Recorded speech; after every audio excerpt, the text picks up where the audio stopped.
Disiplin tidak memenangkan pertempuran, tetapi tidak ada yang dimenangkan tanpa disiplin. Proklamasi. Kami, bangsa Indonesia, dengan ini menyatakan kemerdekaan Indonesia.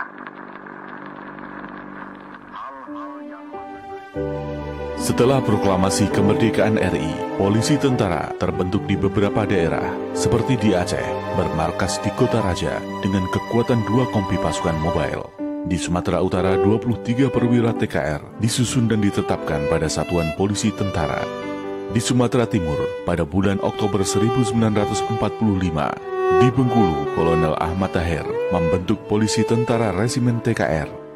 Pada tanggal 25 September, 1 Batalion Polisi Tentara Divisi Jabar terbentuk pimpinan Mayor Rukmana, serta di beberapa wilayah lain di wilayah Indonesia yang baru terbentuk secara sporadis, membentuk satuan-satuan polisi tentara, namun belum terstruktur sebagai satuan polisi tentara pada satu komando yang terstruktur pada Polisi Tentara Keamanan Rakyat.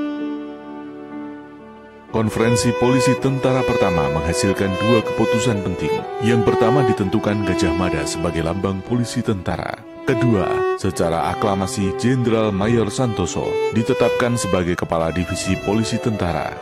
Dalam tubuh TRI juga dilakukan berbagai penyempurnaan organisasi hingga terbentuknya Markas Besar Umum Tentara pada 25 Januari 1946 dan Kementerian Pertahanan Bagian Militer pada 21 Mei 1946.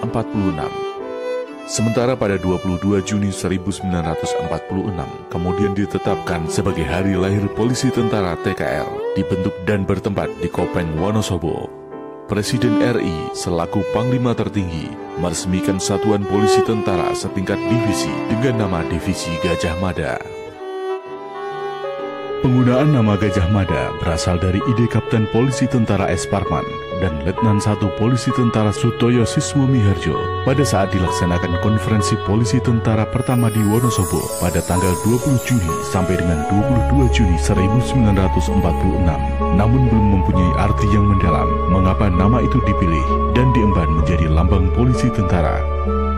Diawali dengan keingintahuan Letkol Polisi Tentara Moko Ginta, maka untuk mengecek kebenaran cerita orang banyak tentang ilmu gaib sudi, Letkol Polisi Tentara Moko Ginta bertanya tentang hal ihwal ajudannya, yang dijawab dengan tepat tentang asal-usul keluarga ajudan tersebut. Kemudian beliau sendiri menanyakan tentang soal keluarganya sendiri sebagai orang yang berasal dari Sulawesi, dan dijawab dengan pasti dan tepat. Maka Letkol Polisi Tentara Moko Ginta bertanya tentang kemampuan sudi ini dan ingat bahwa satuan yang dipimpinnya menggunakan nama Gajah Mada dalam kondisi di luar alam sadar dan bersuara berat berbahasa Jawa kuno Sansekerta menjawab pertanyaan Letkol Polisi Tentara Moko Ginta. Apakah boleh satuan polisi tentara menggunakan nama Gajah Mada? Jawabnya boleh, namun ada syaratnya. Kamu tidak boleh mundur. Kamu tidak boleh berkecil hati. Kalau kamu gagal, usahamu besok teruskan. Kalau besok pun gagal, teruskan dengan kebesaran hati. Sampai akhir kemampuanmu, kamu tidak boleh memungkiri orang, tidak boleh mengingkari janji, tidak boleh mengingkari kebenaran. Kejujuran harus menjadi sikap jiwamu di mana saja, dalam menghadapi siapapun, dalam keadaan bagaimanapun.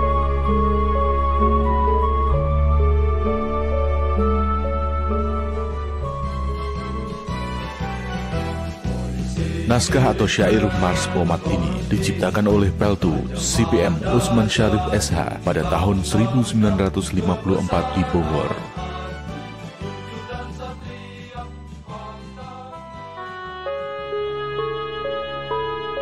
Seloka Satya Wira Wicaksana, Panca Dharmakot yang dihasilkan oleh suasana supranatural, maka Seloka Satya Wira Wicaksana yang menjadi identitas pada baju lengan prajurit Pomat dihasilkan oleh tokoh intelektual nasional Profesor Muhammad Yamin pada tahun 1962 bersamaan dengan dimulainya pemakaian baret biru polisi militer Angkatan Darat setelah kembalinya prajurit Pomat yang tergabung dalam misi perdamaian Garuda 1 Kongo ke tanah air.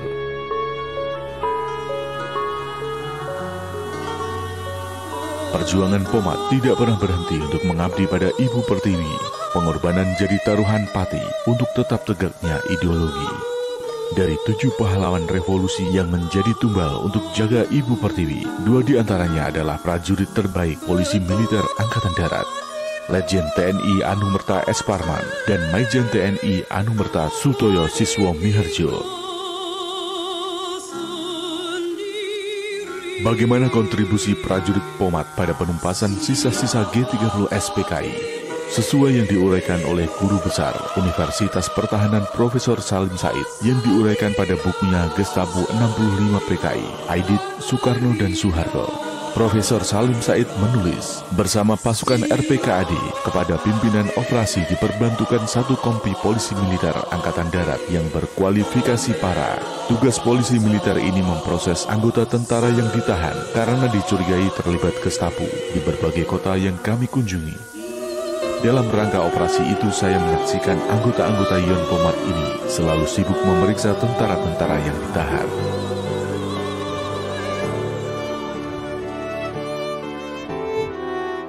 Demikianlah pengabdian, perjuangan dan pengorbanan prajurit Pomat yang terus berlanjut hingga akhir hayat, hingga titik darah penghabisan bagi keutuhan dan kejayaan NKRI dari mulai terbentuk polisi tentara. Audio Jungle. Audio Jungle.